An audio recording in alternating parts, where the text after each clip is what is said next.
ආබංශාරිත ආයිබෝනසිත් හරි ඉතින් අපි මේ ග්ලෝබල්ස් පොඩ්කාස්ට් සීරීස් එකේ ඊළඟ එපිසෝඩ් එක මෙතන ආරම්භ කරන්නේ.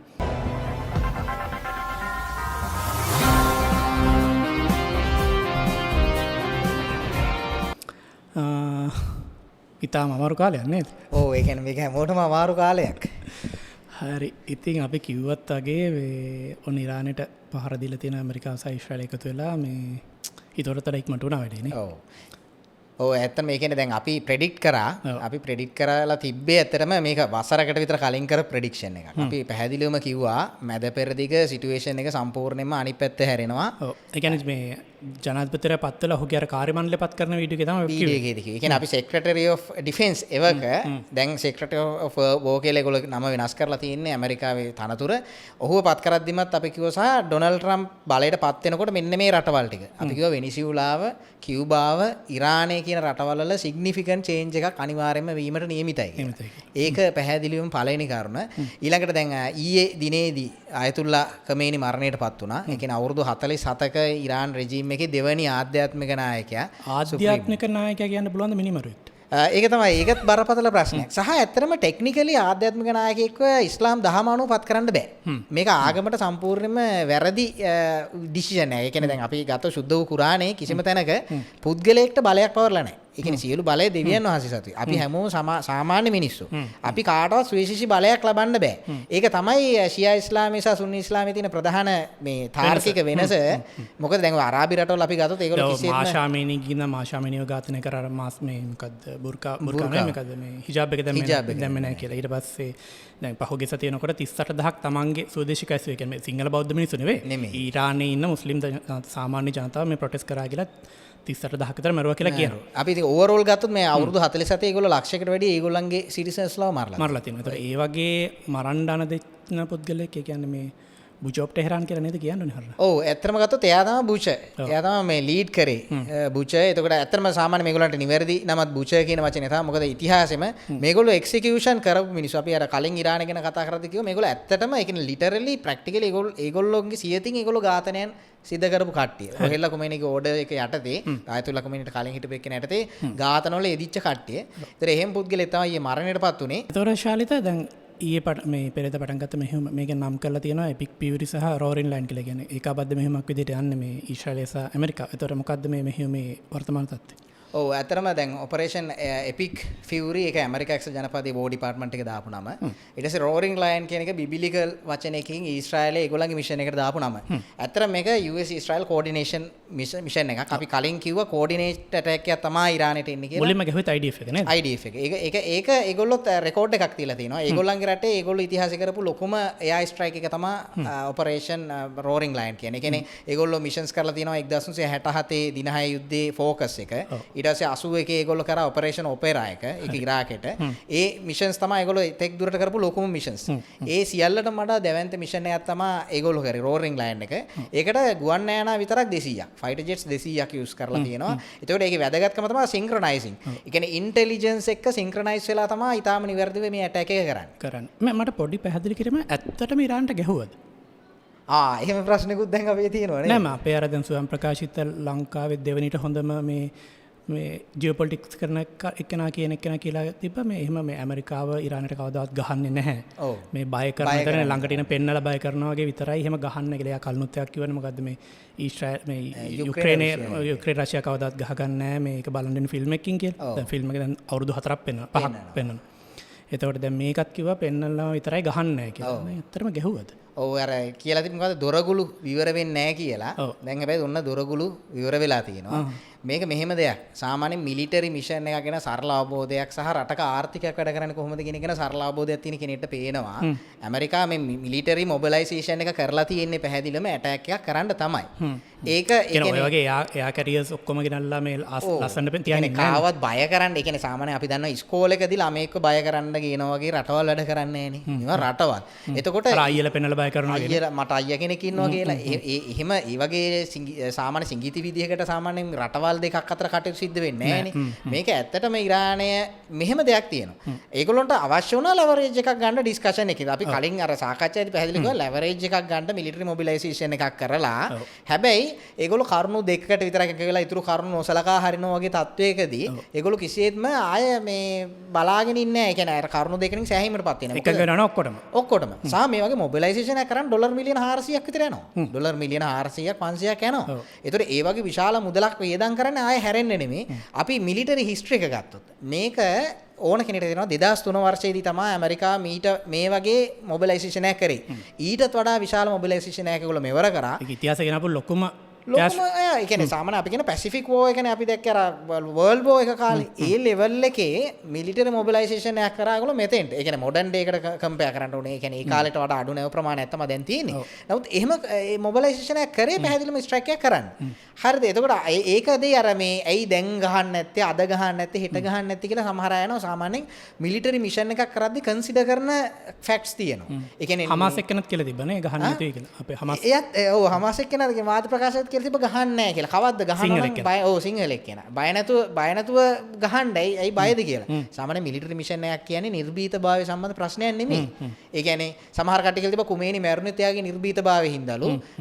ට්‍රම්ප් බෙන්ජමින් නෙතන්යාහු මැරෙන්නේ නැති ඒගොල්ලෝ නිර්භීත නැති හින්දාලු. ඒ කියන්නේ සාමාන්‍යයෙන් ඒවා අර ලදරු තර්කන. ඒ කියන්නේ සාමාන්‍යයෙන් බය නැත්තම් මැරෙන්න ඕනේ. බය නැත්තම් මැරෙන්න ඕනේ. ඒ වගේ දේවල් ඉතින් එහෙම බැලුවොත් අපිට වර්ල්ඩ් වෝ එකේදී දිනපු ජෝසප් ස්ටාලින්ලා එතකොට කවුද ඔව් හිට්ලර්ද නිර්භීත කෙනා. ඒ වගේ ඒ කියන්නේ ඒවා මුග්ධ කතානේ. ඒ නිසා ඒ කියන්නේ මිලිටරි එකක් මිෂන් එකක් වෙන දේ ගැන අවබෝධයක් නැහැ. ඇත්ත කතාව අයතුල්ලා කුමේනි මැරෙන්නේ ඒගොල්ලන්ගේ තියෙන ඩිෆෙන්ස් වල තියෙන වීක්නස් එකකින්. නැතුව එයා නිර්භීත හින්දා නෙමෙයි. එහෙම අපිට එහෙන ඇක්සිඩන්ට් එකකින් වෙන මිනිස්සෙක් අපිට නිර්භීතයි කියන්න පුළුවන් නේ. අපිට මෙහෙම යෝජනාවක් කරන්න බෑ දැන් මේ පුටින් උත් එයාගෙන් අහන්න නැතුව යුක්‍රේන් වලට ගැහුවා. ට්‍රම්ප්ත් එයාගෙන් අහන්න නැතුව ඉරාන්ට ගියා. අපිට මේ දැන් ට්‍රම්ප්ට පුටින්ට කියන්න බෑද මේ වගේ වැඩ කරන්න එපා. ආයෙ ගහනකොට ලංකාවේ කෙනගෙන් අහලා ගන්න. ඔව් මොකද දැන් මේ විදේශ විචාරක අපහසුතාවටපත් වෙනවනේ මේ වගේ දේවල් වෙද්දී. ඒ නිසා දැන් ඊළඟ පාර මේගොල්ලෝ දැනගන්න ඕනේ එයාගෙන් අහලා යුද්ධ කරන්න. මොකද අහන්න නැතුව යුද්ධ කරපු එක තමයි මෙතන තියෙන ප්‍රශ්නේ. හරිද? ඒතර ඇත්තටම මේකෙදි මේ කතාව බරපතල වෙන්නේ මිලිටරි මිෂන් එකක් අද ඇයි ගැහුවේ නැත්තේ කෝ ගැහුවද වගේ ඒවා නිකන් අපි කියන අර සරල කතා. සාමාන්‍යයෙන් කාලගුණය කියන එක කන්සිඩර් කරනවා. ඉන්ටෙලිජන්ස් කියන එක කන්සිඩර් කරනවා. මේ හැමදේම කන්සිඩර් කරලානේ මිලිටරි මිෂන් එකක් නේ. දැන් හොඳම උදාහරණය අයතුල්ලා කුමේනිගේ ට එලකරු ප්‍රහාරය. මාස 5ක් ඉන්ටෙල් කලෙක්ට් කරා. මොසාඩ් එකයි CIA එකයි මාස 5ක් කලෙක්ට් කරලා මෙයාගේ ලයිෆ් ස්ටයිල් එක වෙනසලා වුණත් ඒකමනේ. ඔව් දැන් ඇත්තට මදුරුගේ මේ මෙහෙම වෙලාවෙම අපි කිව්වා ඒ වෙලාවෙත් පැහැදිලි කරා මාස 4ක් 5ක් කොහොමද CIA එක data කලෙක්ට් කරන්නේ. ඒ දත්ත කලෙක්ට් කරලා ඒක ඇනලයිස් කරලා ඒගොල්ලෝ හොයාගන්නවා නිශ්චිත පැටර්න් එකක්. ඒ කියන්නේ අපි හිතමු දැන් මෙයා මාස 5ක් තිස්සේ මෙන්න මේ නිශ්චිත ස්ථානෙට සෑම සතියකම යනවා වගේ දේවල් වෙන්න පුළුවන්. එහෙම නැත්නම් මෙයාගේ ඩෙන්ටල් අපොයින්ට්මන්ට් එකක් වගේ දෙයක්. ඒ කියන්නේ අපි හිතන්නේ පොඩි දේවල් නේ ජීවිතේ ඩෙන්ටල් අපොයින්ට්මන්ට් එකක් එහෙම නැත්නම් දරුවෙක්ගේ මේ මීට කලින් හිස්බුල්ලා නායකයෙක්ව ඝාතනය කරලා තිබ්බ ළමයාගේ රිසල්ට් ඇවිල්ලා එයාගේ ග්‍රැජුවේෂන් එක දවසේ. එතකොට ඒවා පොඩි පුද්ගලික දේවල්. ඒ දේවල් එකතු කරලා තමයි සාමාන්‍ය ස්ට්‍රයික් එක කරන්නේ. දැන් කුමේනිගේ ස්ට්‍රයික් එක ගත්තොත් ඉරානයේ හිටපු බලවත් නායකයන්ගෙන් වැඩි පිරිසක් එක ස්ට්‍රයික් එකකදී මැරුණා ඒ වෙලාවේ. මොකද ඒගොල්ලෝ පැටර්න් පළවෙනි ස්ට්‍රයික් එකෙන් මැරුණා නේද? පළවෙනි ස්ට්‍රයික් එක. තාම ප්‍රිසිෂන් ඇටැක් එකක් කියලා කියන්න පුළුවන්. දැන් ඉරානේ දැන් ගහන්නේ හිට හොටෙල් වලටයි මේ එයාපෝට්ස් වලටයි එහෙම ගහලා තියෙන්නේ. කනාෂොට් නේ ගහන්නේ. කනාෂොට්ස්. දැන් මේක එහෙම නෙවෙයි හරියටම අදාළ කෙනාව ඉලක්ක කරලා ගහපුවා. කරලා. ඒ කියන්නේ මේ බෝම්බ 30ම ස්පෙસિෆිකලි ඉලක්ක කරලා තිබ්බේ ඒගොල්ලන්ගේ ඒ තිබ්බ නායකයා. නායකත්වයට. ඒකෙදි අද වෙනකොට නායකත්වයේ 180ක් වෙනිෂ් කරලා තියෙනවා. ඉවරයි. ඒ කියන්නේ ඒව තමයි ප්‍රිසිෂන් ස්ට්‍රයික් කියන්නේ. දැන් ඉරානයේ ගත්තොත් ඩුබායි එයාපෝට් එකට ගහලා තියෙනවා. ඊට පස්සේ දැන් තියෙන බරපතලම දේ තමයි ඕමාන් වලට ගහලා තියෙන්නේ. ඒ කියන්නේ ඉරානයේ එලයි මැද පෙරදිගේ ඉරානයේ වෙනුවෙන් මැද ඉන්න පොලිටිකල් මීඩියේෂන් කරන එක්කෙනා තමයි ඕමාන්. ඕමානට අද ඩ්‍රෝන් ඇටැක් එකක් කරලා තියෙනවා. අනිත් එක දැන් සෞදිය ඇතුළු ගල්ෆ් කලාපේ රටවල් කිව්වා අපේ ස්පේස් එක අපේ ඇසට්ස් යූස් කරන්න දෙන්නේ නැහැ මේ යුද්ධෙට. උන් මේ යුද්ධෙන් අයින් වෙලා හිටියේ. අයින් වෙලා හිට මිනිස්සුන්ටත් ගැහුවා. දැන් ඊට පස්සේ සෞදිය කියනවා අපේ ඇසට් ඔක්කොම යූස් කරලා ගහන්න කියලා. අනික එක තමයි දැන් මේක ඕන කෙනෙක්ට පේනවනේ දැන් අද UAE කොහෙවත් නැහැ. ඒ කියන්නේ UAE කියන්නේ ඇත්තටම යුද්ධයකට මේ මෑතකදී සම්බන්ධ වෙච්ච රටක් නෙමෙයි. සහ ඕන් ඊටාම සාමකාමී පොලිසිය එකක්. සහ අපි දැන් හැමදාම බනිනවා කටාර වලට. ඇත්තටම කටාර ඉරානයට එරෙහිව මේ ඒගොල්ලන්ගේ එයාර් ස්පේස් පාවිච්චි කරන ඉඩ දීලා තිබෙන්නේ. හැබැයි අද ඒගොල්ලෝ කරලා තියෙනවා. මම කියන්නේ මේකේ සර්ප්‍රයිසින්ග්ම දේ මේ අපි මං ෆැක්ට් චෙක් කරලා බැලුවා ඕමාන් වලට ඒගොල්ලෝ ඩ්‍රෝන් ඇටැක් එකක් කරලා. ඒ කියන්නේ ඕමාන් තමයි ඉරානයේ වෙනුවෙන් පෙනී හිටපු නියෝජිතයා. එතකොට සාම සාකච්ඡා වලට මේ අතරමැදිය විදියට. අතරමැදියා. දැන් මේකෙදි හොඳ තර්කයකුත් හැදෙනවා. දැන් අපි අර හැමෝම එන ලොජික් එක ගන්නෙ. ඇයි ඉරානයට න්‍යෂ්ටික අවි තියාගන්න බැරි? ඇයි ඇමරිකාට තියෙනවා ඊට පස්සේ රුසියාවට තියෙනවා චීනයට තියෙනවා ඊශ්‍රායලයට තියෙනවා සවුත් කොරියාව නෙමෙයි නෝත් කොරියාව වලට තියෙනවා ඉන්දියාවට තියෙනවා ඇයි බැරි ඉරානට කියලා ඉරානට බැරි අපේ කටේ හැමදේම මේ සමානාත්මතාවය නිසා හැමෝටම නියුක්ලියර් වෙපන් හම්බෙන්න ඕන කියලා. නමුත් රටවල් සමාන නැහැ. අපිට ඒක පැහැදිලි කරලා දුන්න වෙන කවුරුද මේ ඉරානේ. ඉරානයට නියුක්ලියර් වෙපන්ස් ලැබිය යුතු නැත්තේ ඉරානේ ඊයේ දවසේදී කරපු දේ නිසා. මොකද ඒගොල්ලෝ ඩුබායි එයාපෝට් එක ඊට පස්සේ ඩුබායි වල ආර්ථික මධ්‍යස්ථාන වලට ඊට පස්සේ ඕමාන් වලට හොටෙල්ස් වලට හැමතැනම ඇටැක් කරා. ඒ කියන්නේ එතන සිවිලියන්ස්ලාට බහරෙන් ගත්තොත් බහරෙන් බිල්ඩින්ග්ස් වලට ඉලක්ක කරගන්න. එතකොට එතනදී අපිට පේනවා ඒ වගේ ඉරෙස්පොන්සිබල් නියුක්ලියර් තිබ්බනම් ඒ වගේනුත් ගහනවා. අනිවාර්යෙන් ඒගොල්ලෝ නියුක්ලියර් එකක් තිබ්බනම් සිව්සයිඩ් ඇටැක් එකට යනවා. මොකද ලෝකේ එකම රට ඒගොල්ලන්ගේ සෝල් පර්පස් එක කරගෙන තියෙනවා dead to America dead to Israel dead to West කියන ටැග් ලයින් එක. ඒ කියන්නේ ඒක ඉරානේ අපේ තියෙන්නේ සමහර පාසල් වල සුනාත ධාරේත චරාත. ඒක කියන්නේ සාමාන්‍ය සාමකාමීනේ කියන්නේ අසන්න දරන්න යහපත් හැසිරෙන්නේ. ඒ වගේ මේ ඉරානේ තියෙන සටන් පාටේ අරක dead to West.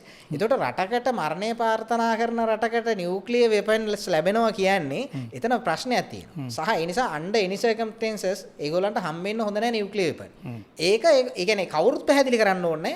ඒක ඉරානේ පැහැදිලි කරා. ඒකේ බරපතලකම ඉරානි ඩිප්ලොමැට්ස්ලා තවමත් ඉන්නවා මේ ඕමාන් වල.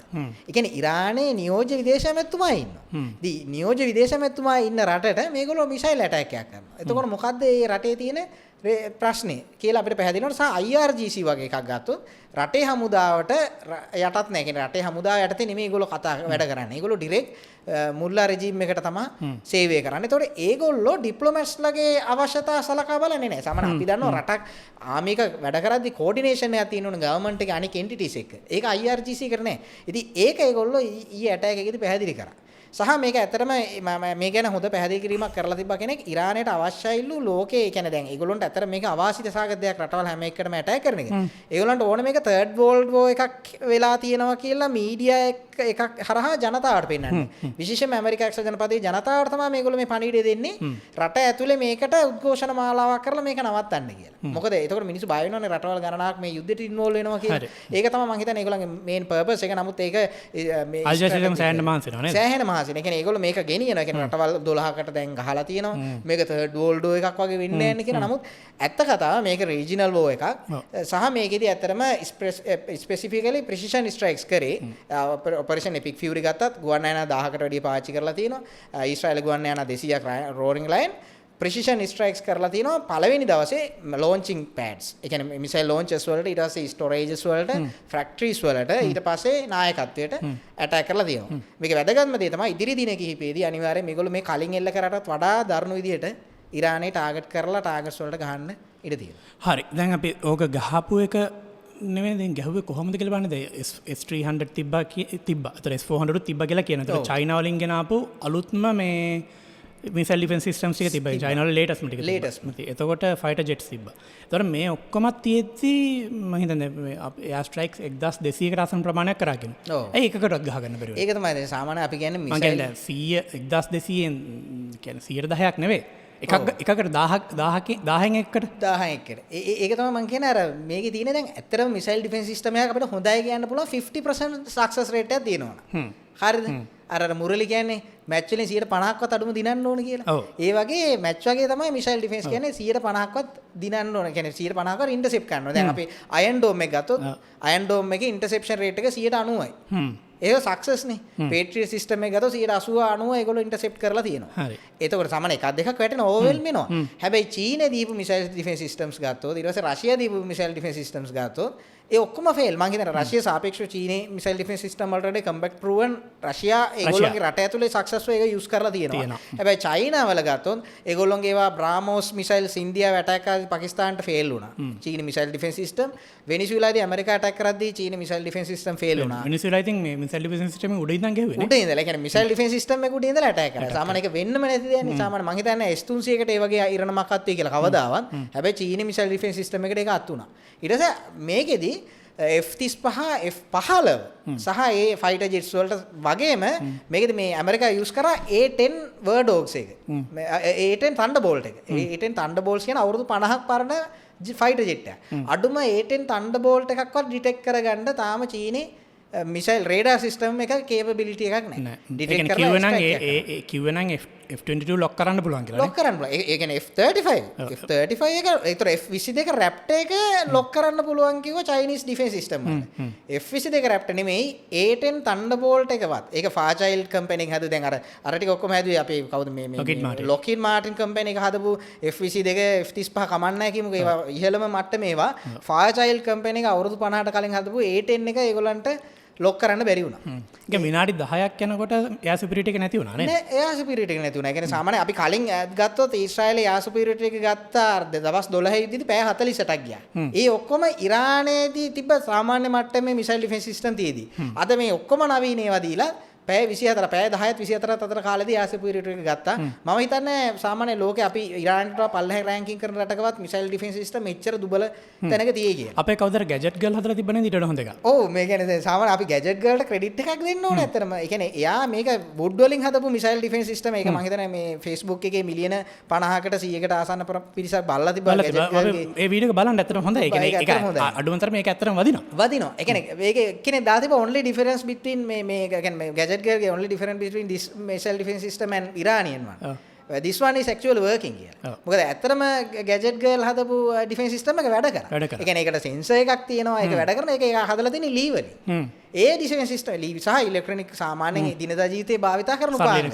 චීනයේ මිලියන ගාණක් වියදම් කරලා ඒක ෆේල් වුණා. මම හිතන්නේ ඇත්තටම අපි රටක් විදිහට ඇයට සහ ඒ වගේ පරිශ්‍රණ කරන කට්ටියට සහාය දීලා අපි හදන්න උත්සාහ කරන්න ඕනේ මෙහි. මම සාමාන්‍ය දේශීය නිෂ්පාදන වලට දිරි දෙන්නේ නැහැ. නමුත් මං කියන්නේ චීනයේ ඉච්චර දුබලතනක තියෙනවා නම් මං හිතනවා අපි වගේ රටකුත් ඒක පොඩ්ඩක් අත්හදා බැලුවට වරදක් නැහැ කියලා. මොකද ඇත්තටම කියන්නේ ඒක සර්ප්‍රයිසින්ග්ලි 0% සක්සස් රේට් එකක් තමයි චීන වෙපන්ස් වලට තිබ්බේ.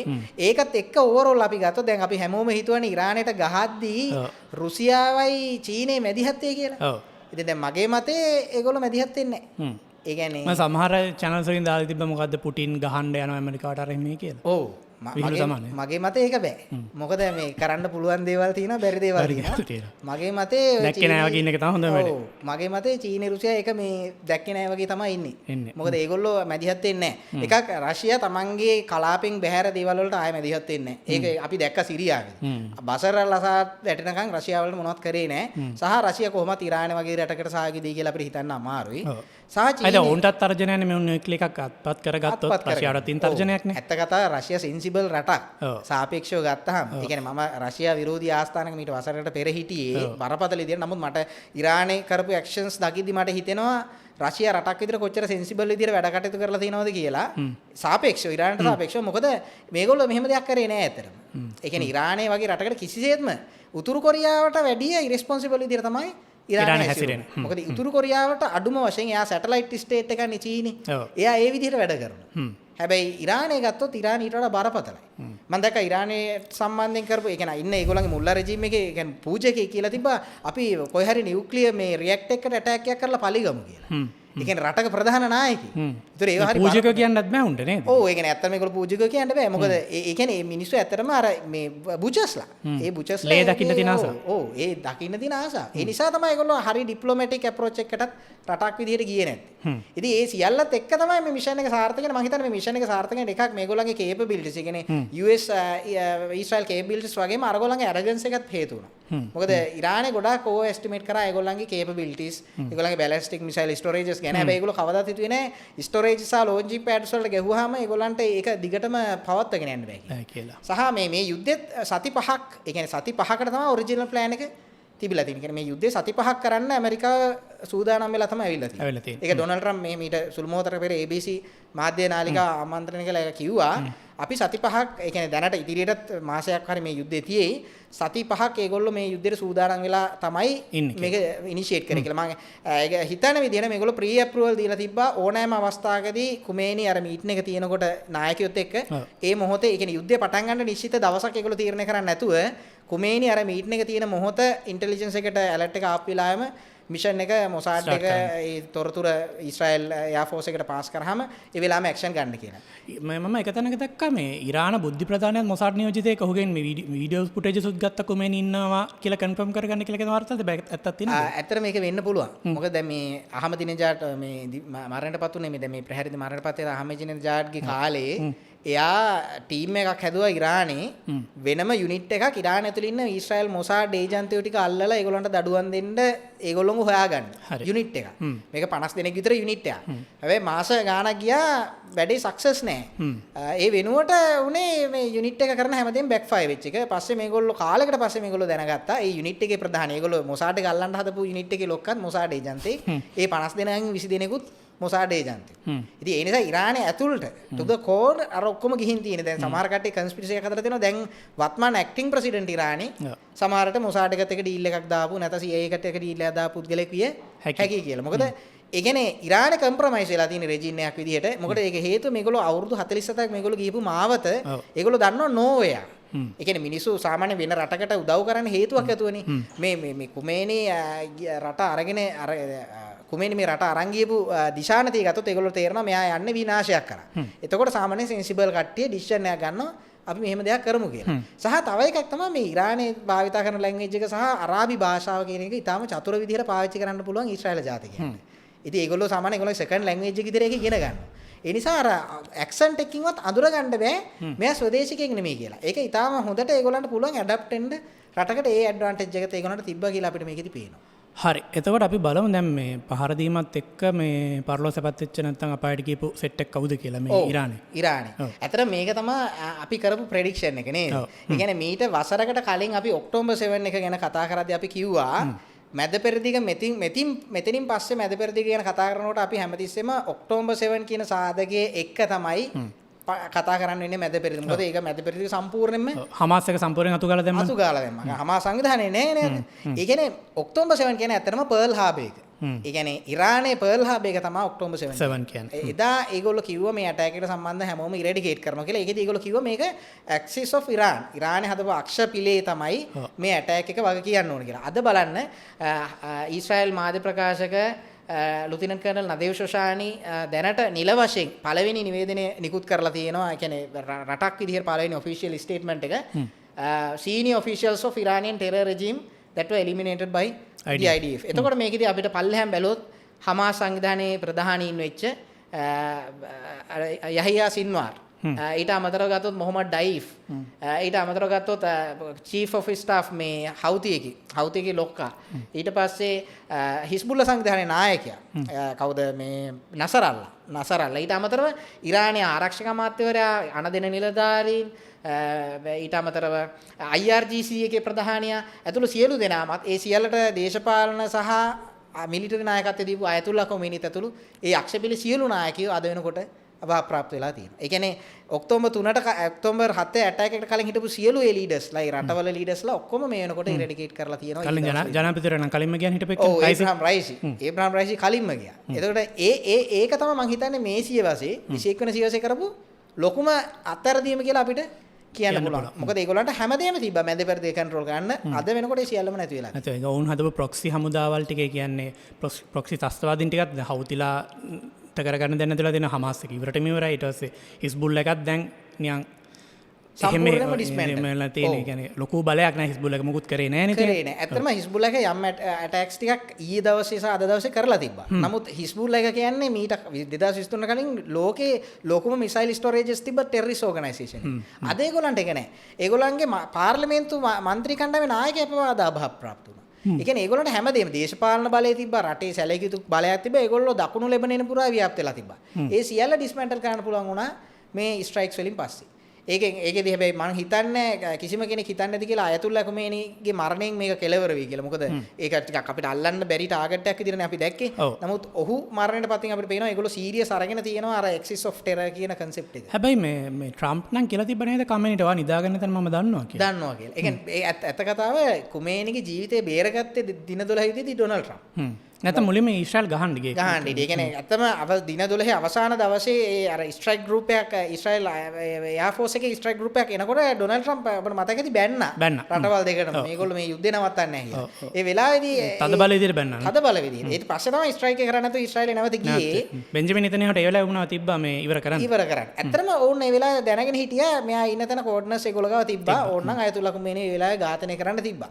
නමුත් අරයට ඕන වුණා මීඩියේෂන් එක කරන්න. මොකද ඒ දවස්වල ඉස්සලා ඩොනල්ඩ් ට්‍රම්ප් තිබ්බා නොබෙල් තෑග්ග ලබා නොබෙල් සෑම තෑග්ග ගැන පොඩි ආසාවක් ආසාවක්. අන්තිමට හම්බුණානේ. ඒක හම්බුණානේ කොහොම හරි හම්බුණානේ. වෙනිසුලාට ගහලා හරි ඒක හම්බුණානේ. ඊට පස්සේ ඔහු මේ වෙලාවේ මේ තීරණය ගත්තා. මොකද ඇත්ත කතාව ඩොනල්ඩ් ට්‍රම්ප් හැමතිස්සෙම කිව්වා ඔයා ඩෙන්ටල් අපොයින්ට්මන්ට් එකක් ගත්තොත් මම ඒක ඩෙන්ටිස්ට් කියන හැමතිස්සෙම කියන ඒක නිතාම පර්සනල්දී ඩෙන්ටල් අපොයින්ට්මන්ට් එක ගන්න එක්කෙනත් අපි එක්කෙනෙක් කියන එක විදිහට තමයි ඒගොල්ලෝ මේක අරන් ගියේ. දැන් අපිට පේනවා එහෙම වෙලා ඒගොල්ලෝ කොච්චර සූක්ෂම විදිහට ඇටැක් එක කරාද. ඒක අභ්‍යන්තරයේම IDF එකේ ඔක්කොමලා ඉන්නවා. සහ මේකෙන් අපිට මේ රටක ආරක්ෂක අංශ ගැන ගද්දී ඇත්තටම දැන් තවදුරටත් අර අපේ එයා කේපබිලිටි එක විතරක් නෙමෙයි.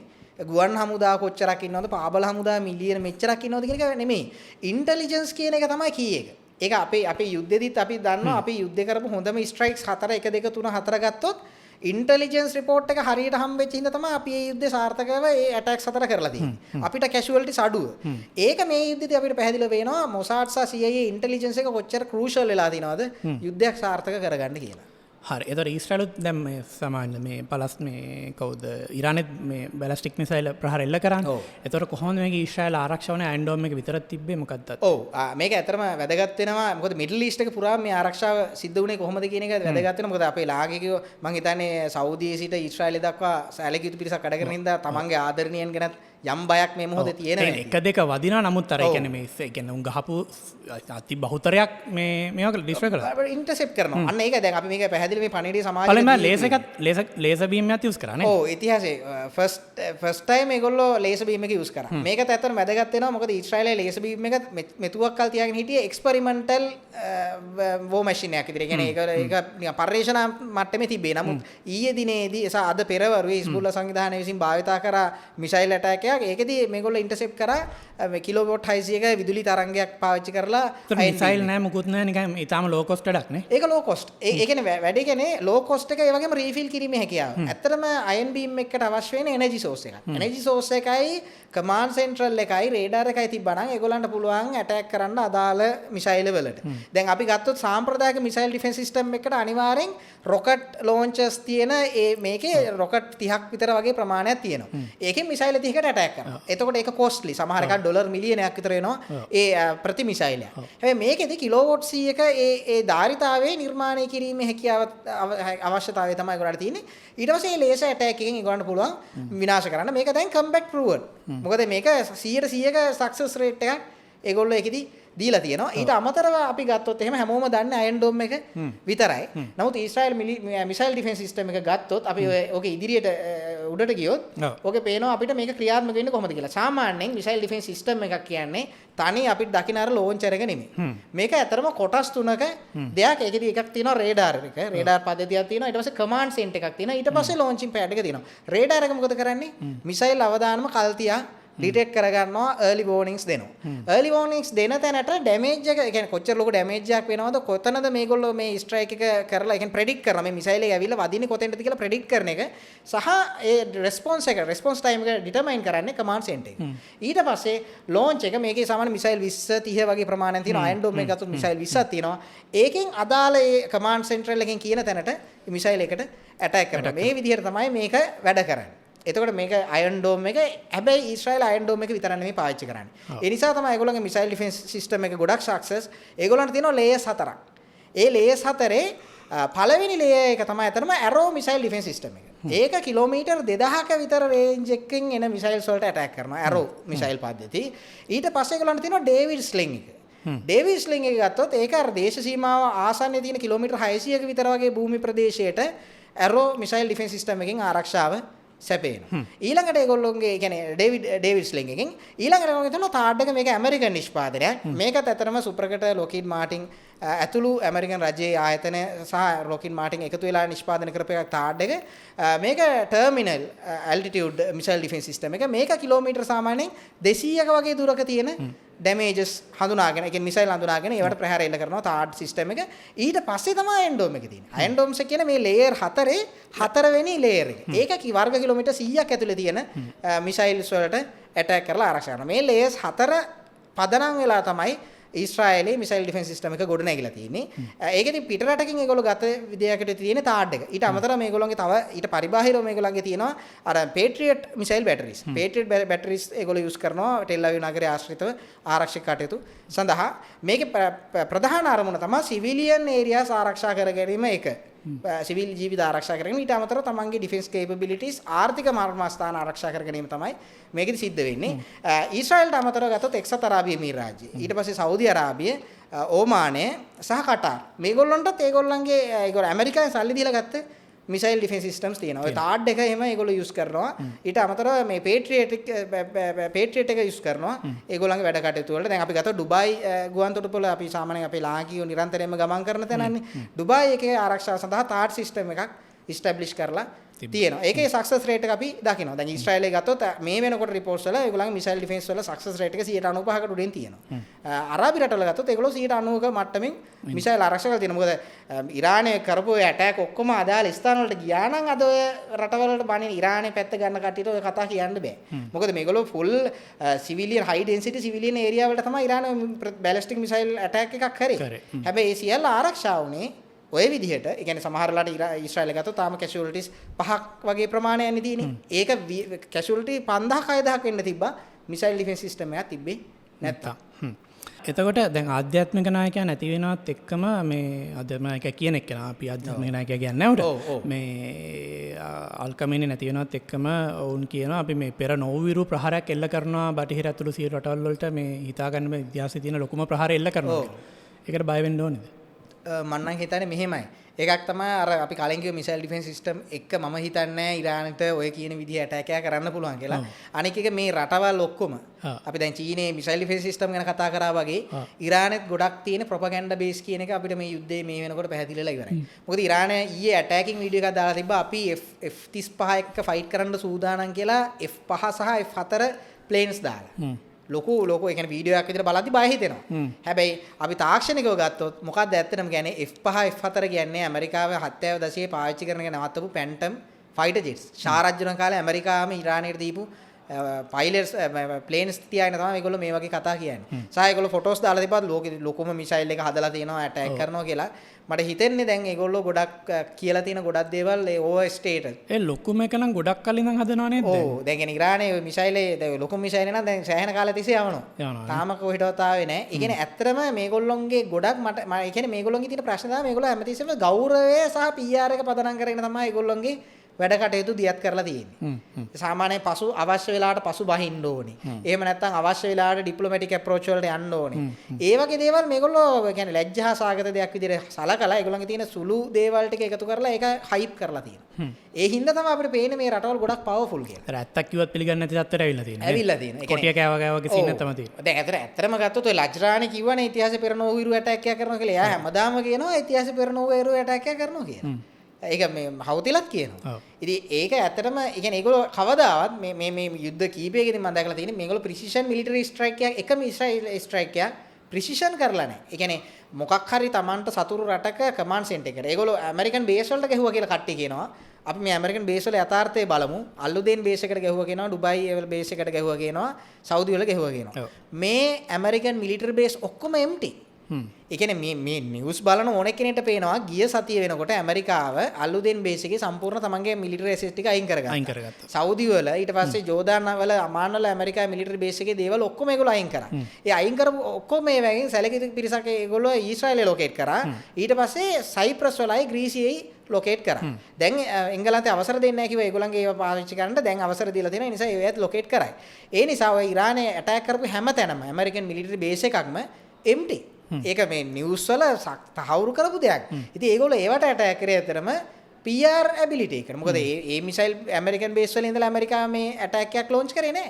ඉතින් සෙන්ටර් කමාන්ඩ් ඒ කියන්නේ කවුරුත් නැති එයා බේස් එකකට ගහලා ඒකේ තිබ්බ රේඩාර් එක කියන්නේ රේඩාර් එක ගලවන් අරන් යන්න බෑනේ. ඒ රේඩාර් එකට ගහලා කියන්න පුළුවන් අපි ඇමරිකාවට මිලියන 50ක 60ක ඩැමේජ් එකක් කරා කියලා. නමුත් ඒක නෙමෙයි ප්‍රිසිෂන් මේ එයා ස්ට්‍රයික් කරන්නේ. ඒකෙදි ස්ට්‍රැටජිකලි මේගොල්ලන්ට බෙනිෆිට් එකක් එන්න ඕනේ පෙරලා. අපි මෙන්න මේ අහවල් බේස් එක තමයි අපිට ප්‍රහාර එල්ල කරලා අපි ඒකට ගහුවා කියලා. එහෙම දෙයක් මේගොල්ලෝ මේ යුද්ධය පුරාවටම කරලා නැහැ. ඒකෙන් ඇසට්ස් මූව් කරා කියපේ කියන්නේ පළවෙනි පාරට ඊශ්‍රායලයට F-22 රැප්ටර් ආව නේද? ඔව් ඒ කියන්නේ රැප්ටර් F-22 ඊශ්‍රායලයේ මේ මෙතුවක් කළා. අපි දැනුවත් ඊශ්‍රායල් සොයිල් එකේ ස්ටේබල් කරලා තිබ්බේ නැහැ. ඒක මේ යුද්ධයට හරියට දවස් 4කට කලින් ඒගොල්ලෝ දාලා තිබ්බා. ඔව් ඒ සාමාන්‍ය පිටට දෙන්නෙත් නැති එකක් දෙන්නේ නැහැ. F-22 රැප්ටර් එක කියන්නේ 1996 ලොකිඩ් මාර්ටින් සමාගම නිෂ්පාදනය කරපු දවසේ ඉඳලා අද වෙනකන් ලෝකෙ කිසිම රටක ඇමරිකාව අලෙවි කරපු නැති ෆයිටර් ජෙට් එක. F-22 රැප්ටර් එක තාක්ෂණික අතින් ඉතාලම ඉදිරියෙන් තියෙන ෆයිටර් ජෙට් එක තමයි F-22 රැප්ටර් එක. මොකද ඒක හැන්ඩල් කිරීමේ පහසුව, සැලකිය යුතු පේලෝඩ් එකක් ගෙනීමේ හැකියාව සහ ඒකේ තියෙන ස්ටිල්ත් ඇබිලිටි එක. දැන් අපි F-35 ෆයිටර් ජෙට් එක ගත්තොත් F-35 ෆයිටර් ජෙට් එක 2005 හදන්නේ. ඒතකොට අපිට හිතෙනවා 96 හදපු එකකට වැඩි ඇඩ්වාන්ස් කියලා. F-35 හදන්නේ ඒගොල්ලෝ කමර්ෂල් පර්පස් එකට තමයි මේන්නේ. විකුණන්නම හදා. විකුණන්න. ඒ කියන්නේ ලොකිඩ් මාර්ටින් එක ඉතාලම සක්සස්. ඒ කියන්නේ දැන් වෙනකොට ලෝකේ රටවල් ගණනාවක් ඉතාලම හොඳට පාවිච්චි කරන ෆයිටර් ජෙට් එක තමයි F-35. හැබැයි F-35ට වැඩි ලොකිඩ් මාර්ටින් හදපු F-22 රැප්ටර් කියන්නේ ඉතාලම තාක්ෂණයෙන් ඉදිරියෙන් තියෙන ෆයිටර් ජෙට් එකක් කියලා අපිට කියන්න පුළුවන්. මේ වෝ එකේදී ඒගොල්ලෝ ප්‍රධාන වශයෙන්ම භාවිතා කරා F-22 රැප්ටර් එක. එතකොට දැන් අපි F-22ත් එක්ක ගද්දි තාම මොනවද ඇමරිකාව පාවිච්චි කරපු මේ මිලිටරි ඇසෙට්ස්? ඔව් ඇත්තටම ගත්තොත් ඒගොල්ලෝ සමහර සෝසස් කියන මේගොල්ලෝ B2 බෝම්බර්ස් පාවිච්චි කරා කියලා. නමුත් මේක ඉන්ඩිපෙන්ඩන්ට්ලි වෙරිෆයි කරලා නැහැ ඇමරිකා එක්ස් ජනපදයෙන්. නමුත් බොහෝ දුරට ඒගොල්ලෝ යූස් කරන්නේ නැති. ඊට අමතරව අපි කලින් කිව්ව F-22 රැප්ටර්ස් ඒගොල්ලෝ යූස් කරා. ඊට පස්සේ F-15, ඊට පස්සේ F-16, ඊට පස්සේ F-35 මේ සියල්ලම යූස් කරා. ඊට පස්සේ A-10 මම අර කලින් කිව්වා වගේ A-10 Thunderbolt එක යූස් කරා. ඊට අමතරව ගත්තොත් අපි M9Q Reaper drones, ඊට පස්සේ nuclear powered aircraft carriers දෙකක් ඒගොල්ලෝ කොහොමද establish කරලා තිබ්බා. ඒකට ඒවා යූස් කරා. ඊට පස්සේ සාමාන්‍ය මේකේදී logistics අපේන්න refueling tankers පාවිච්චි කරනවා. ඊට පස්සේ refueling ships පාවිච්චි කරනවා. ඊට පස්සේ global master cargo aircraft එක ඒගොල්ලෝ ඒක යූස් කරලා තිබ්බා. ඊට අමතරව ගත්තොත් එහෙම ඒගොල්ලෝ අර early warning control aircraft use කරලා තිබ්බා. ඊට පස්සේ මිසයිල්ස් වශයෙන් ගත්තොත් ඒගොල්ලෝ ප්‍රධාන වශයෙන්ම යූස් කරේ Tomahawk missiles මේම පුරාවටම. හරි. ඒතර ඔයගේ අය තමයි භාවිතා වෙලා තියෙන්නේ. ඒතර මේකේ කැෂුවලිටිස් ගත්තොත් ඇමරිකාවත් සමහර මේ කියන්නේ 3ක් 4 දෙනෙක් මීයා කියන මේ ඉරානයේ පැත්තෙන් කියන 50කට 50. ඔව් ඉරානයේ සාමාන්‍යයෙන් ඒගොල්ලන්ට අර කියනවා සක්සස් රේට් එකක් තියෙන ඕන හින්දා 50ක් කියලා.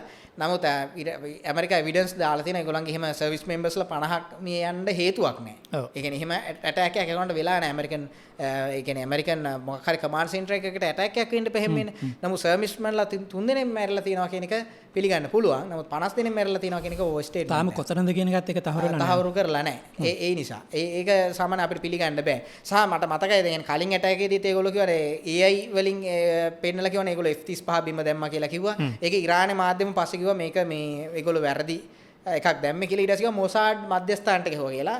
ඒ මොසාඩ් මධ්‍යස්ථානයේ පින්තූරේ දාලා තිබ්බා MOSAD. සාමාන්‍යයෙන් එකක් තමයි ඒගොල්ලෝ රටේ භාවිතා කරන්නේ හීබ්‍රු ටයිටල් ඒගොල්ලන්ගේ රාජ්‍ය ආයතන වල දැන් ලංකාව වගේ සිංහලෙන් වගේ ඒගොල්ලෝ හීබ්‍රු දාන්නේ. ඉතින් ඒක AI ජෙනරේට් කරලා තමයි කිව්වේ මොසාඩ් මධ්‍යස්ථානට ගිහුවා කියලා. ඒ නිසා ඉතින් AI ජෙනරේට් කරලා ඕන තැනකට කාට උනත් ගහන්න පුළුවන්. නමුත් තාම ඒගොල්ලෝ සක්සස් ඇටැක් එකක් කරලා නැහැ. එතකොට ඊශ්‍රායල් ප්‍රහාරකින් පාසලකට මේ කාන්තා පාසලකට මේ ඉරාන් කාන්තා පාසලකට රැක් වුණා සහයක හිටපු මේ පාසල් දරුවන් මී ගියා කියලා වර්තන එකේ. ඔව් මේ වෙනකොට දැන් F-30 මොකද මේ France F-24 France 24 එකෙන් වාර්තා කරලා තියෙනවා මේ සම්බන්ධයෙන්. ඇත්තටම මේකත් ඉන්ඩිපෙන්ඩන්ට්ලි වෙරිෆයි කරනකම් ඉන්න ඕනේ මේකේ සම්පූර්ණ තොරතුරු මොනවද කියලා දැනගන්න. මේ වෙනකොට ඉරාන රාජ්‍ය මාධ්‍යයට විතරයි අවසර තියෙන්නේ මේ ප්‍රදේශයේ මොන වගේද කියලා ෆුටේජස් අරගන්න. ඔබ්සර්ව් කරන්න. ඔව් ඔබ්සර්ව් කරන්න. මොකද රාජමාධ්‍ය හැරෙන්න වෙන කාටවත් ඉරානයේ අවසර දීලා නැහැ. ඉරානයේ ඇතුලේ මේ යුද්ධය දැන් වෙන්නේ රටවල් 3ක් අතරනේ. සෝෂල් මීඩියා බෑන් එකක් කරලා තියෙන එකම රට ඉරානය. ඒතකොට සෝෂල් මීඩියා බෑන් එකත් එක්ක අපිට හරි තොරතුරු තාම දැනගන්න ලැබිලා නැහැ. නමුත් ඉරානයේ රාජ්‍ය මාධ්‍ය සහ ඉරානයේ සෞඛ්‍ය අමාත්‍යාංශ කියන විදිහට ළමුන් 100ක වගේ පිරිසක් ප්‍රමාණයක් අවසනාවන්ත විදියට මරණයටපත් වෙලා තියෙනවා. මේකෙදී එක සෝස් එක කියනවා මේක Tomahawk මිසයිල් එකකින් මේකට ඇටැක් වෙන්නේ නැති. මොකද මේක ආසන්නේ IRGC කඳවුරක් තිබ්බා කියලා. නැත්තම් මේක එයා ස්ට්‍රයික් එකකින් වුණාද කියලාත් ඒගොල්ලෝ කියනවා. එක්ක Tomahawk මිසයිල් එකක් එහෙම නැත්නම් එයා ස්ට්‍රයික් එකකින් කරපු ඇටැක් එකක් කියලා. දැනට දීලා තියෙන ෆොටෝස් සහ වීඩියෝ ක්ලිප් එක සම්පූර්ණයෙන්ම නිකුත් කරලා තියෙන ඉරාන රාජ්‍ය මාධ්‍ය. ඒ නිසා අපිට හැමතිස්සෙම මේකෙදී ඉරාන් සේස් කියන කන්ටෙක්ස්ට් එකත් එක්ක තමයි මේක බලන්නේ. නමුත් අපිට මේ යුද්ධයේ වෙද්දී අපිට දැනගන්න පුළුවන් මේ හානිය මොකද මේ දිගටම මේවා රිස්ට්‍රික්ෂන් කරගෙන ඉන්න බෑ. අනිවාර්යෙන් උතර ෆැක්ට් චෙක් එකක් කරන්න පුළුවන්. දැනට ඒගොල්ලෝ අවසර දීලා නැහැ ලෝකේ කිසිම මාධ්‍ය ආයතනයකට මේක ඔබ්සර්ව් කරන්න. හරි. ඒත් එක්කම අවසාන වශයෙන් අහගන්න ඕනේ මේ දැන් ලංකාවේ සෑහෙන කට්ටිය දුක් කරලා තිබ්බනේ මේ නායකයා මේක ඒකත් එක්කම තවත් නායකයා පැත්තකින් තිබ්බත් තවත් අර හිටපු ජනාධිපතිවරයාත් මේ ගියා මේ 2005 මේ ඉඳන් 2015 වගේ හිටපු එයා හිටියේ 2008 ඉඳලා 2000 ඔය වගේ 2008 තමයි ආවේ. ඒතොර ලංකාවටත් ගොඩක් උදව් කරා වගේ කතාවකුත් තියෙනවා. ඒකෙත් තියෙන ඇත්ත මොකක්ද ඔහු ඇයි මේ ගියේ ඔහුට පහර දෙන්න හේතුව මොකක්ද? ඔව් ඒ කියන්නේ ඇත්තටම දැන් අහමදිනෙජාඩ් ලංකාවේ සැලකිලි පිරිසකට සංවේදී වීම ස්වභාවිකයි. ඒකට හේතුව තමයි මොකද මහින්ද රාජපක්ෂ ජනාධිපතිවරයාගේ ගජ මිතුරෙක් වෙලා හිටපු කාලේ ලංකාවේ ජාතික මාධ්‍ය හැමතිස්සෙම මහින්ද රාජපක්ෂට පස්සේ වැඩිම කිව්ව නම් වලින් එකක් තමයි අහමදිනෙජාඩ්. ඔව් ලංකාවේ දැකලා දින මේ. දැකලාම කියන්නේ හැමතිස්සෙම කිව්වා සරල නායකයෙක් මේකෙන් පස්සේ මෙහෙම වුණා. බස් එකේ යනවා. දැන් බස් එකේ යනවා වෙන්න පුළුවන් ඔහු. නමුත් 2009 ඉරානයේ වෙච්ච මාස් කිලිං වලදී ඇමරිකා කියන්නේ ඉරානයේ මේ වගේම ප්‍රොටෙස්ට් එකක් වුණා. ග්‍රීන් රෙවොලූෂන් කියලා අපි කියන්නේ ඒ වෙලාවේ මර්ධනය කරනකොට ජනාධිපතිවරයාලා හිටියේ මෙතුමා. ඒක එකක්. සහ උමාවය අපිට දීපු නිසා මේ තර්කය අනුව ගත්තොත් ඒ කියන්නේ අපිට මේ දේ දීපු නිසා මේ වුණොත් අපිට ලෝකෙ කිසිම රටකට බනින්න වෙන්නේ නැහැ. මොකද වික්ටෝරියා ජලාශය ඇදුවේ එංගලන්තේ. ඒක සම්පූර්ණ අපිට පරිත්‍යාග විදිහට හම්බුනේ මහවැලි ව්‍යාපාරේ ලංකාවේ ලොකුම ව්‍යාපෘතිය එංගලන්තෙන් දුන්නේ අපිට එංගලන්තයට බනින්න බෑ. අපේ නිෂ්පාදන වැඩිම ගන්න ඇමරිකාවෙන් හින්දා අපිට ඇමරිකාවට බනින්න බෑ. ඊට පස්සේ සුනාමිද අපිට දෙවෙනියට වැඩිම ආධාර කරේ ඊශ්‍රායලෙන් හින්දා අපිට ඊශ්‍රායලට බනින්නත් බෑ. ඊට පස්සේ ඩුබායි අපිට මේ දැන් UAE අපිට දීත්වල දුදව කරා හින්දා අපිට ඒකට බනින්නත් බෑ. අපිට ජපානට වචනයක්වත් කියන්න බෑ. මොකද අපි හොස්පිටල් වල ඉඳලා ඔක්කොම හදලා තියෙන ඒගොල්ලෝ. ඒ නිසා අපිට කවුරුහරි උදව්වක් කරපු ඉඳ බනින්න බෑ කියන තර්කයේ වළංගු නෑ. ඒක කෙනෙක්ට බනින්න පුළුවන් කෙනෙක්ට හොඳ කියන්න පුළුවන්. ඒක පුද්ගලික කැමැත්තනේ. උමාවේ ගත්තොත් ඇතරම ඉරානයේ දීපු ප්‍රොජෙක්ට් එකක් කියන එකත් වැරදි මතයක්. ලංකා ඩොලර් මිලියන 444ක් වියදම් කරලා තියෙනවා උමාවේ ප්‍රොජෙක්ට් එකට. මුළු ප්‍රොජෙක්ට් එකේ වටිනාකම ඩොලර් මිලියන 510යි. ඒ 510න් 440කට වැඩි වියදම් කරේ ලංකාව රටක් විදියට. ඉරානය ඒකේ පාර්ශවකරුවෙක් වුණා. ඒ පාර්ශවකරුවෙක් වීමේ ප්‍රතිඵලයක් විදිහට අපිට ආසියානු සංවර්ධන බැංකුවෙන් හම්බෙන්න තිබ්බ මුදල් නැති වුණා. මොකද ඉරානය කරප්ට් රටක් ඉඳලා ඒක අපිට සල්ලි දෙන්න බෑ කිව්වා. ඒ නිසා ඒගොල්ලෝ ඉරානය කරේ අපි සල්ලි ගත්ත එක.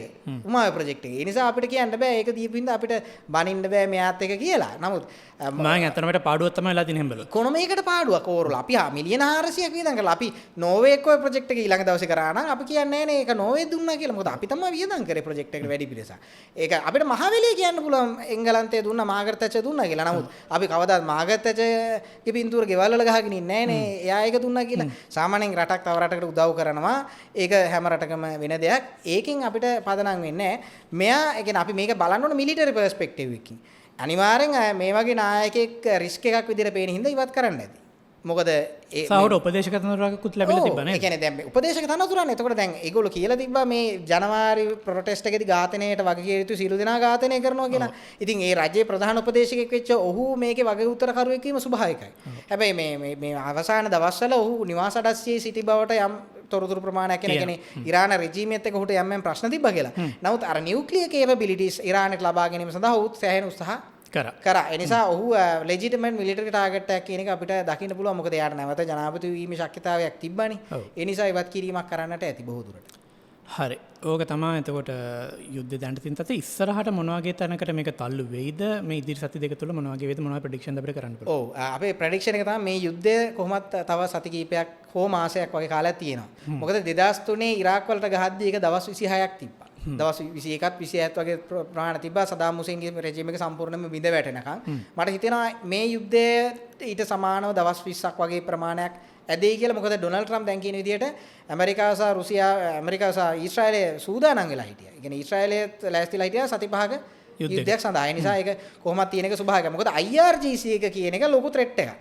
තාම ඉරානයේ න්‍යෂ්ටික කේපබිලිටි එක දැන් ඩ්‍රේන් වෙලා තිබ්බට ඩීග්‍රේඩ් වෙලා තිබ්බට මිසයිල් කේපබිලිටිස් තියෙනවා. ඒක ඉවත් කිරීම මේජර් මිලිටරි ගෝල් එකක්. ඒක ඒගොල්ලෝ අනිවාර්යෙන් ඉටු කරගයි. මොකද ඒගොල්ලෝ දැන් එයා සුපීරියොරිටි කරගෙන තියෙන්නේ. ඒ ස්ට්‍රැටජික් අවකාශයක් තියෙනවා. ඒ ස්ට්‍රැටජික් අවකාශය මේගොල්ලෝ අනිවාර්යෙන් යූස් කරනවා. ඒ වින්ඩෝ එක පාවිච්චි කරන්න. ඒ වින්ඩෝ එක පාවිච්චි කරනවා. අර ద్వාරය ඇරනකම් බලන් ඉන්න කට්ටිය දැන් ద్వාරය ඇරෙද්දී ඒක ඒ ප්‍රයෝජනෙට ගන්න එක එකක්.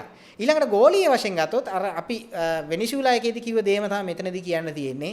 ඒක තමයි අපි කලින් කිව්වා ලෝකේ මතයක් තිබ්බා මේ ගෝලීය දකුණක් නැගිටිනවා කියලා. ඔය අපේ ලංකාවේ හිටපු ජනාධිපතිවරයෙකුත් කිව්වා ගෝලීය දකුණක් නැගිටිනවා. අරකයි මේකයි අපි ඒවත් එක්ක තමයි යන්න ඕනේ. අපිට බ්‍රික්ස් එකත් එක්ක යන්න ඕනේ. අර මේ කියලා. බහුද්‍රව්‍යවාදී ලෝකයක් හැදෙනවා කිව්වා. වෙනිසුලා සිදුවීම සහ ඉරාන සිදුවීම පේනවා ගෝලීය දකුණ කියන්නේ මාස් ස්ටීරිය එකක් සහ මිත් එකක්. අපි ඔක්කොම හිතාගෙන ඉඳලා තියෙනවා ගෝලීය දකුණ නැගිටිනවා කියලා. හැබැයි ගෝලීය දකුණක් නැගිටින්න කිසිම භූමියේ සාධකයක් නිර්මාණය වෙලා තිබිලා නැහැ. මොකද ඒක හැමෝම කිව්වේ මොකද දකුණු අප්‍රිකාවේ ආර්ථිකයයි බ්‍රසීලිය ආර්ථිකයයි චීන ආර්ථිකයේ වර්ධන වේගය යුරෝපයට වඩා වැඩි නිසා ගෝලීය දකුණ නැගිටි කියලා. ඒව නිකන් ඒ කියන්නේ අපි දන්නවා සංවර්ධනයෙන් පවතින රටක පීක් එකට තාම ඒගොල්ලන් ඉකොනොමික ඇවිල්ලා නැති හින්දා ඉකොනොමික් growth rate එක සාමාන්‍යයෙන් වැඩි යගයක් ගන්නවා. නමුත් ඒකෙන් අපිට කියන්න බෑ තව අවුරුදු 50ක් යනකම් ඒගොල්ලන්ගේ ඉකොනොමික් growth එක එතන තියෙදි කියලා. ඒ වගේ capability සහ චීනේ තියෙන ප්‍රොපගැන්ඩා පාවිච්චි කරලා අපිට කියන්න බෑ ගෝලීය දකුණ නැගිටිනවා කියලා. මොකද ඒගොල්ලෝ කිසිම ඒගොල්ලන්ගේ ශක්්‍යතාවයක් පෙන්වුවේ නැහැ මේ යුද්ධය නවත්තන්න. සහ වෙනිසුලා යුද්ධය නවත්තන්න. ඒ වගේම මේ අලුතෙන් ආපු නිවුස් එක තමයි ඇමරිකාව මේ වෙනකොට ලෝකේ විශාලම තෙල් නිෂ්පාදක දැන් වසර ගණනාවක් තිස්සේ 2018 ඉඳලා සෞදි අරාබිය සහ රුසියාව කම්බයින් ඔයිල් නිෂ්පාදනය කරනට වැඩිය ඔයිල් ප්‍රමාණයක් ඇමරිකාව දැන් තනි රටක් විදිහට නිෂ්පාදනය කරනවා. ඒගොල්ලන්ගේ ඉකොනොමික් growth එකේ කිසිම ප්‍රශ්නයක් වෙලත් නැහැ. එයාගේ ටැරිෆ් පොලිසි එක සක්සස් වෙලා තියෙනවා. ඩොනල්ඩ් ට්‍රම්ප් උසාවි තීන්දුව පරයා යමින් අපි කියවනේ උසාවි තීන්දුව බලපාන්නේ නැහැ කියලා. මොකද එයා ඒකට ක්‍රමවේදයක් හදලා තිබ්බනේ. සහ වෙන රටවල් වල තිබ්බ විරෝධතාවත් නොසලකා හරිමින් ඒගොල්ලන්ට පුළුවන් වුණා ටැරිෆ් පොලිසි එක ග්ලෝබල් ට්‍රේඩ් පොලිසි එක කරන්න. ඒගොල්ලන්ගේ මිලිටරි ගෝල්ස් අචීව් කරගන්න. ඒ නිසා ඒකට අභියෝග කරන රටක් නැතුණා අපිට පේනවා. අර ග්ලෝබල් සවුත් එක කියන්නේ මිත්‍යාවක් විතරයි. ඒ නිසා භූමියේ යථාර්ථය තමයි ඇමරිකා එක්සත් ජනපදයේ එක්ක තියෙන අර යුනිපෝලා එක. මල්ටිපෝලා නෙමෙයි යුනිපෝලා එක තමයි ලෝකේ තියෙන්නේ. අපිට ඩීල් කරන්න වෙන්නේ යුනිපෝලා කියන ග්ලෝබල් ඕඩර් එකත් එක්ක තමයි ඉදිරි අවුරුදු වලදී. ඒක අපිට පැහැදිලිව කියන්න පුළුවන්. ඊළඟට මේක සිග්නිෆිකන්ට් වෙනවා මේ ඉරානයේ මේ වෙන පෙරලිය. මොකද මාර්තු 3 කියන්නේ මේ වෙන මාර්තු 2 3 අද දවස සහ හෙට දවස කියන්නේ ගොඩාක් සිග්නිෆිකන්ට් ඊශ්‍රායලයට සහ ඉරානයට කියන දෙකටම. ඓතිහාසිකව පූරීම් කියන ෆෙස්ටිවල් එක එදෙනවා මෙන්න මේ දවස් දෙකේ. අද හවස පූරීම් කියන ෆෙස්ටිවල් එක පටන් ගන්නවා. හෙට දවස පුරා තියෙනවා. මීට අවුරුදු 2000 ගානකට කලින් පර්ෂියා එම්පයර් එක තියෙද්දී ඉරානයේ හිටිය අයතුල්ලා කොමේනි වගේම පුද්ගලෙක්. එයාගේ නම හාමෝන්. හාමෝන්ට අවශ්‍ය වුණා දැන් මෙයා මේ නියුක්ලියර් වෙපන් එක බිල්ඩ් කරේ ඉරානයට ඇටැක් කරලා ඒක ඊශ්‍රායලට ඇටැක් කරලා ඒක සම්පූර්ණ විනාශ කරන්නනේ. ඒ වගේ ඉලක්කයක් හාමෝන්ට තිබ්බා. ඒ කාලේ පර්සියා තමයි යුදෙව් ජනතාව හිටියේ. ඒගොල්ලෝ එක දවසේම ඝාතනය කරන්න එයා ප්ලෑන් එකක් හදලා තිබ්බා. ඒ ප්ලෑන් එක පරාජය වෙලා ඒ ප්ලෑන් එක එක්සිකියුට් කරපු ඒ පුද්ගලයා මරණයටපත් උනේ අද කියන්නේ අද වගේ දවසක. ඒ කියන්නේ මාර්තු 2 3 කියන මේ දවස් දෙක ඇතුළත තමයි ඊට අවුරුදු 10කට කලින් උනේ. ඒක ෆෙස්ටිවල් එකක් විදිහට පර්සියාවේ සහ ඊශ්‍රායලයේ ප්‍රධාන වශයෙන් ආගමික උත්සවයක් විදිහට සමරනවා. ඉතින් මේ ඇටැක් එක හරි සිග්නිෆිකන්ට් අපිට පේනවා මේගොල්ලෝ මේ දවස් හරියටම තෝරගෙන තියෙන්නේ. අපි හිතනවානේ මේ සංස්කෘතික කරුණු මේගොල්ලෝ නොසලකා හරිය කියලා. නෑ සංස්කෘතික කරුණු කියන එකත් ඒගොල්ලෝ මිලිටරි මිෂන් එකක් ලොන්ච් කරද්දී සලකා බලනවා කියන එක මේ පූරීම් ෆෙස්ටිවල් එක යෙදෙද්දිම අයතුල්ලා කොමේනිට මේ ඇටැක් එක කරන්න තෝරගත්ත එක එකෙන් අපිට පේනවා. මොකද ඒක ඒගොල්ලෝ තෝරගෙන තියෙන්නෙම ඒ සංස්කෘතික සිග්නිෆිකන්ට් එක නිසා. හරි. එතකොට මේ තව අවසාන ප්‍රශ්නයක් ඉදිරියට ගත්තොත් දැන් මේ ඉරානයට පහර දීමත් එක්ක සමහර කට්ටිය මතපල කරනවා මේක ඉරාකයේ වගේ වෙයිද ලෙබනන් වගේ වෙයිද ඒ තත්ත්වයට මේ ඇෆ්ගනිස්තානයේ වගේ තත්ත්වයට ඉරානයත් පත් වෙයිද කියලා. එහෙම වෙන්න සම්භාවිතාවක් තියෙනවද? ඔව් ඇත්තටම අපිට ඉරානය එච්චර පල්ලෙහාට දාන්න බෑ. එකක් තමයි ලිබියාව ගඩාෆි හැර වෙන කාවවත් දැකලා තිබ්බේ නැහැ. ලිබියාවේ මෙතඩොලොජි එකක් තිබ්බේ නැහැ රටක් ගෙනියන්න. කියන්නේ ගඩාෆි පදනම් කරගත්ත ක්‍රමවේදයක් තමයි ලිබියාවේ තියෙන සිස්ටම් එක තිබුණා. සිස්ටම් එක. يعني ගඩාෆි ගියා නම් සිස්ටම් එක වැටෙනවා. ඒතකොට සහ ඒ ගඩාෆි විසින් ෆන්ඩ් කරපු ටෙරරිස්ට් ගෲප් ගොඩාක් ලිබියාව ඇතුලේ තිබ්බා. ඒකට ඉතින් කරන්න දෙයක් නැහැ. සිරියාව ගත්තොත් අපි දන්නවා බෂර් අල් අසද්ලා අවුරුදු 50ක රට පාලනය කරන්න කලිනුත් ඊට කලින් හිටපු කට්ටියත් ඔයගේ කට්ටිය තමයි. ඒගොල්ලෝ නිදහස ලැබුව දවසේ ඉඳලා ලෙබනනය සිරියාව කියන රටවල් බෙදුණු රටවල්. නමුත් ඉරානය කියන්නේ එහෙම රටක් නෙමෙයිනේ. ඉරානයේ කොන්ස්ටිටියුෂනල් මොනාර්චි එකක් තිබ්බ රටක් 1920 ඉඳලා ඔය කුමන්ත්‍රණේ එන කාලේ දක්වා. කියන්නේ රේසා ખાන් මේ රටේ බලය 1920 දී කජෝර් රාජවංශයෙන් ගන්නකොටත් කොන්ස්ටිටියුෂනල් මොනාර්චි එකක් තමයි ඉරානය. එතකොට මේ මොහමඩ් රේසා පල්ලවි 1979 යද්දිත් කොන්ස්ටිටියුෂනල් මොනාර්චි.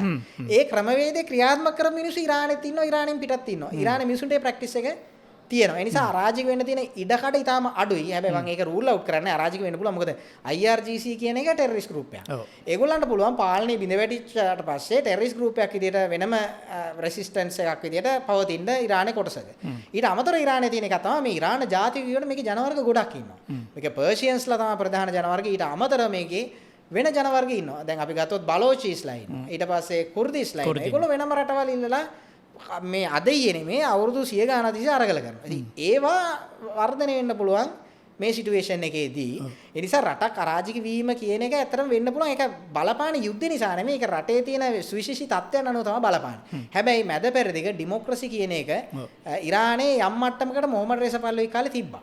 ඒක ප්‍රැක්ටිස් කරලා තිබ්බා මිනිස්සු. ඒ නිසා මම හිතනවා ඉරානයේ අරාජික නොවි පවර් ට්‍රාන්සිෂන් එකට යයි කියලා. ඒකට හේතුව ඩොනල්ඩ් ට්‍රම්ප් සහ බෙන්ජමින් නෙතන්යාහු පාවිච්චි කරන්න පුළුවන් වෙනිසුලාවේ මෙතඩ් එක මේකට. වෙනිසුලාදී ඒගොල්ලෝ සම්පූර්ණයෙන්ම මදුරුගේ කට්ටිය අයින් කරේ නෑනේ. දැන් හොඳම උදාහරණය වෙනිසුලා අරාජිකුන් නෑනේ. වෙනිසුලා අරාජිකුන් නෑ. අද වෙනිසුලා වෙනතට වඩා හොඳට ෆන්ක්ෂන් වෙනවා. ඒගොල්ලෝ යුරෝපෙට තෙල් විකුණනවා, ඇමරිකාට තෙල් විකුණනවා, රටක් විදිහට දුවනවා. මොකද ඒක ඡන්දකටත් යනවා. ඡන්දකටත් යනවා. දේශපාලන සිරකරුවෝ නිදහස් කරනවා. ඒකට හේතුව මොකද? දෙවනියා නම්මශීලී කෙනෙක්. ඒ නම්මශීලී එක්කෙනත් එක්ක ඒගොල්ලන්ට ට්‍රාන්සිෂන් එකට යන්න පුළුවන්. ඉතින් සමහර විට ඇමරිකාව ඩීල් එකක් මේක කරන්න පුළුවන්. ඉරානයේ දැන් ඉන්න මුල්ලා රෙජිම් එකේ ඊළඟට දැන් ඉතුරු වෙනවනේ කවුරු හරි කෙනෙක්. ඒ ඉතුරු වෙන ලීඩර්ෂිප් එකත් එක්ක ඒගොල්ලෝ බැක් චැනලින් ඩීල් එකකට ගිහිල්ලා මේ ට්‍රාන්සිෂන් එකක් කියන්නේ ඕගොල්ලන්ට අපි දෙනවා ෆුල් ඉමුනිටි එක. ඕගොල්ලෝ කරපු අපරාධ වලට දඩුවම් දෙන්නේ නැහැ. ෆුල් ඉමුනිටි එක. මෙන්න මේ බෙනිෆිට්ස් දෙනවා. ඒකට ඔයා මේ ට්‍රාන්සිෂන් පීරියඩ් එක ලීඩ් කරන්න ඊට පස්සේ ඡන්දයක් තියන්න. එහෙම නැත්නම් මෙන්න මේ අපි නම් කරපු පුද්ගලයාට බලය පවරන්න කියලා ට්‍රාන්සිෂන් පීරියඩ් එකට ඉරානයේ යන්න පුළුවන්. මට හිතෙනවා දැන් සෙක්‍රටරි ඔෆ් ස්ටේට් මාකෝ රූබියෝ එයාගේ ටැක්ටික්ස් ඔයාගේ අමුතු ටැක්ටික්ස් එයා යූස් කරනවා. ඒ ටැක්ටික් යූස් කරලා එයා ඉරානයේ පවර් ට්‍රාන්සිෂන් එකට බොහෝ දුරට යයි කියලා. ඒකට ලොකු ඉඩක් තියෙනවා. හරි. ඉතින් අපි මේ ඉස්සරහට මේ අපිට කතා කරන්න වෙයි තව දුරටත් මේක මොකද වෙන එක බලන සතිය වගේ අපි ආපහු කමු පොඩ්කාස්ට් එක. ඉතින් අපි ප්‍රෙඩික්ෂන් එක බොහෝ දුරට හරි අපි කියපු එක මේ ඉස්සරහටත් ඉතින් අපි ජනාධිපතිට පත් වෙනවා කියපු ටිකම ඉස්සරහට වෙන්න තියෙන ඊට කඩ වැඩි මේ යන විදිහට. ඔව්. ඒ කියන්නේ අපි කරපු ප්‍රෙඩික්ෂන් ඇත්තටම මීට වසරකට කලින් ඉඳලා අපි ආපසට ගත්තොත් ලෝකෙම ඕවරෝල් ගත්තොත් සක්සස් වෙලා තියෙනවා කියන එක මේ තත්ත්වෙනොත් අපිට පේනවා. මොකද අපි හරියටම මේ කෝඩිනේෂන් ස්ට්‍රයික් කියන වචනේ අපි කිව්වා. කෝඩිනේෂන් ස්ට්‍රයික් එකක් වෙන්නේ මෙන්න මේ විදිහට කියන එක අපි පැහැදිලිවම ඒ කියන්නේ එකින් එක ඒකාධිපති පාලනයෙන් බිඳ වැටෙනවා. එතකොට අපි ඒත් කිව්වා අන්තර ඉතුරු වෙන උතුරු කොරියාව විතරයි කියලා. උතුරු කොරියාව විතරයි කියලා. ඒක මම හිතන්නේ සැටලයිට් ස්ටේට් එකක් වශයෙන් ඒක තියෙනවා. උතුරු කොරියාවෙන් පවතින චීනය පවතින තාක්කල් උතුරු කොරියාව පවතින ලොකු ඉඩක් තියෙනවා. ඉතින් අනිත් රටවල් අනිත් ඒකාධිපති පාලනයෙන් එකින් එක බිඳ වැටීමේ ලොකු සම්භාවිතාවක් තියෙනවා. ඉතින් අතරම තැන්ට ඉතුරුලා තියෙන තේ ඉරානයි කවුද මේ මේකයි බෙලරුස් විතරයි. සහ අප්‍රිකාවේ සමහර රටවල් තියෙනවා. නමුත් ඒක අපිට රූල් අවුට් කරන්න පුළුවන්. හරි. එහෙනම් මේ සම්බන්ධ ඔබේ අදහස් දාන කමෙන්ට් සෙක්ෂන් එකේ ප්‍රශ්න තියෙනවා නම් අහන්න උත්තර දෙන්න. අපි ඊළඟ එපිසෝඩ් එකේ හම්බ වෙනවා. ගොඩක් ස්තුතියි. ස්තුතියි.